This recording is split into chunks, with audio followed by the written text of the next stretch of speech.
Welcome to series explained. Tulsa King season 3 episode 2।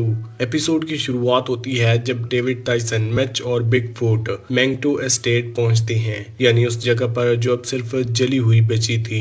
जेरेमा और उसके आदमियों ने यहाँ काफी तबाही मचा दी थी। डेविड को थोड़ा शक लगता है क्योंकि जेरेमा का रिएक्शन इतना तेज था, उसने बिना सोचे समझे सीधा हमला कर दिया। इसके बाद डेविड और उसकी टीम थ्यू के फ्यूनरल पर जाते हैं। वहाँ गुडी भी आता है और डेविड को बताता है कि आर्मिन थेरेपी ठीक नहीं चल रहा। गुडी को डर लगता है और आर्मिन ने गुस्सा या फ्रस्ट्रेशन में डेविड का टॉल्सा के इक्वियर बिजनेस के बारे में और साथ ही उसके वीड और कोकेन के बारे में किसी न्यूयॉर्क वाले गैंगस्टर शायद रे को कुछ बता दिया तो वहाँ के लोग ज्यादा प्रेशर डालने लगेंगे।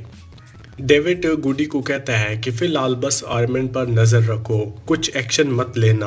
अब डेविड का ध्यान डोमिनर पर है जिन्होंने सबसे गंदा काम ये किया है कि वो थ्यू के फ्यूनरल पर आ गए। डेविड को देखकर तो उसका गुस्सा और बढ़ गया।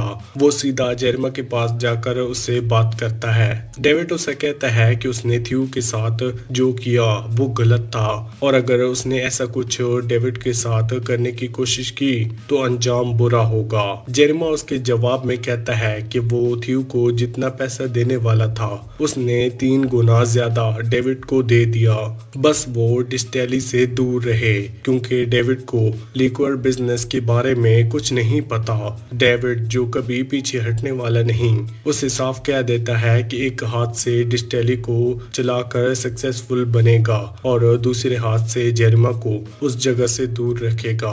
बाद में डेविड और जोआनी बैठकर डोमिनिज के बारे में बात करते हैं। जोआनी ने थोड़ा रिसर्च किया था और उसे पता चलता है कि जेरेमा का बिजनेस पिछले 10 सालों से प्रॉफिट में नहीं गया।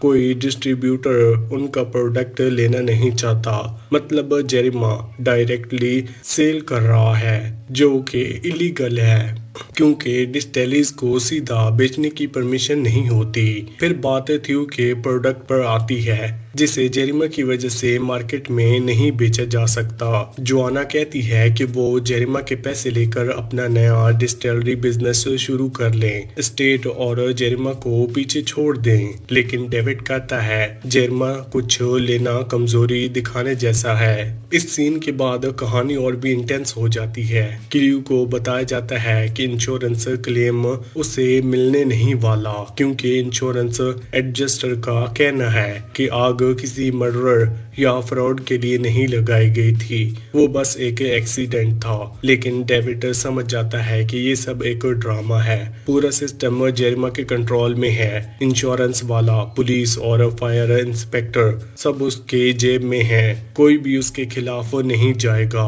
चाहे कुछ भी हो जाए। ये सब देखकर डेविड के दिमाग में सवाल उठता है, आखिर जेरेमा इतनी मेहनत और पैसा क्यों लगा रहा है सिर्फ एक डिस्टिलरी के लिए? क्या बात है जो अब कुछ दांव पर लगाने को तैयार है? तब क्ल्यू एक राज खोलती है। वो डेविड और उसकी टीम को एक हिडन स्टोरेज यूनिट दिखाती है जहां बैरल्स भरे हुए हैं। ये बैरल्स लगभग 50 साल पुराने हैं, उनकी कीमत $150 मिलियन हो सकती है। तब सब कुछ सच सामने आ जाता है और समझ जाते हैं जेरेमा इन्हें बैरल्स के पीछे पड़ा हुआ है। क्ल्यू कहती है कि जेरेमा को उन बैरल के होने का पता था, बस यही नहीं पता कि वो कहाँ छुपे हुए हैं।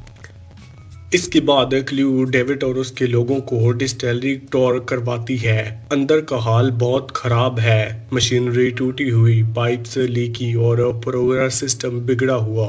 डेविड तुरंत टाइसन को कहता है वो अपने फादर मार्क को बुलाए क्योंकि मार्क एक स्किल्ड प्लम्बर है। टाइसन अपने डैड से डेविड का प्रपोजल शेयर करता है, जैसे ही एक्सपेक्टेड था मार्क सीधा मना कर देता है। तब टाइसन की माँ एंगी बीच में बोलती है, वो हमेशा डेविड के साथ टाइसन के कनेक्शन के खिलाफ रही है, लेकिन इस बार कहती है कि मार्क को ऑफर एक्सेप्ट कर लेना चाहिए। उसके कहने का रीजन ये है कि इस तरह मार्क टाइसन के आसपास रहेगा और देख सकेगा कि उसका बेटा किस रास्ते पर जा रहा है, कहीं वो अंधेरे रास्ते पर ना चला जाए। इसी दौरान डेविड बिग फूट और मैच निकलते हैं एक डिस्ट्रीब्यूटर वेल्डन एस्ट्रॉन के पास।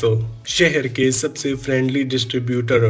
उनका मकसद होता है ये देखना कि क्या वेल्डन उनके डिस्टिलरी के प्रोडक्ट बेचने के लिए रेडी है।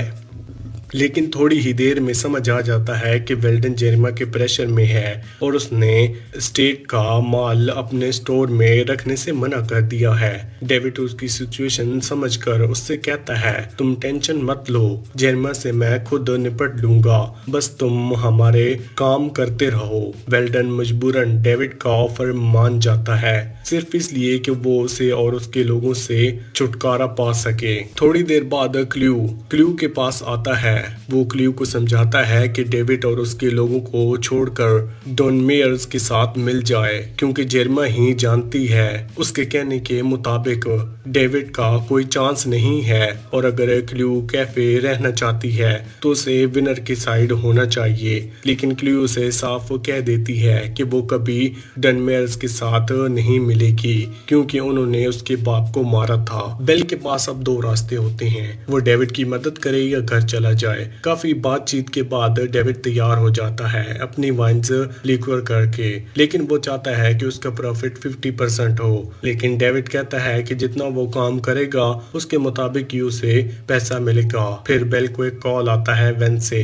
वेंस डिस्टिलरी का पूरा हाल देख लेता है। लगता है बिल और वेंस मिलकर कभी फ्यूचर में ऑपरेशन पर कब्जा करने की सोच रहे हैं। एंगी के कहने पर मार्क आता है पाइप से ठीक करने के लिए। बिल अपने आदमी को डिलीवरी का काम शुरू करने के लिए भेज देता है। इससे बॉट को बहुत गुस्सा आता है, क्योंकि इस आर्गुमेंट की वजह से उसे उन्हीं लोगों के साथ काम करना पड़ता है जिन्होंने जिमी को मारा था।